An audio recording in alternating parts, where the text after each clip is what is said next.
Alright, so today I want to talk about being grateful. Let's go! You should always maintain a heart of gratefulness, no matter how big or small something may mean to you in life. Because what you don't appreciate, somebody else will. And you also gotta remember there are other people out here in the world that are probably suffering more than you. That are probably in a worse state than you're in. And that would love to walk around in your shoes. And that would love to be in the position that you're in. So always be grateful for the things God has given you, no matter how insignificant you may think they are. Because it's oftentimes the small and simple things that are most valuable to us in our lives. Story is told of a 5-year-old boy by the name of Little Johnny. And one day Little Johnny goes to school and it's the day of his field trip to the hospital. And so he and his class goes to the hospital and Little Johnny sees this one particular room with this big red switch. And so Little Johnny is so fascinated by it that he tells himself that he has to go and pull the switch. And so he goes into the room and Little Johnny pulls the switch, and then all of a sudden all these alarms start going off in the room next to him.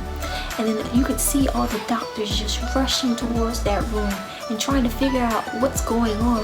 How in the world did all these ventilators stop working? And then one doctor turns around and sees Little Johnny waving and smiling and pointing to what he did. And so that doctor rushes into the room where Little Johnny is and tries to explain to Little Johnny that these people need these ventilators to work properly in order for them to be able to breathe. And Little Johnny just doesn't care. And so the doctor tells Little Johnny to go back to his class and join the group. And once the class is done on their field trip, they go back to the school and it's recess time, and Little Johnny decides to go outside and play basketball.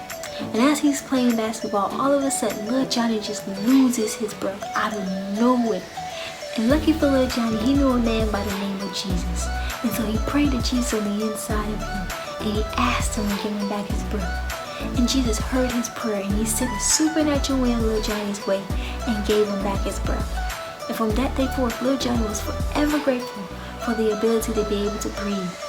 What are you trying to tell us, PC? Well, don't be like Little Johnny and have to lose something in order for you to be able to recognize its value.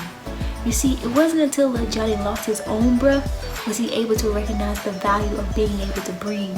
And then he was appreciative of it. No, be appreciative of what you have now. Be grateful for what you have now before you lose it. Hey, if you enjoyed this video, please go to my YouTube channel called Talks with PC and like, comment, subscribe, and ring the post notification bell to be notified of whenever I do another video. And so PC, out.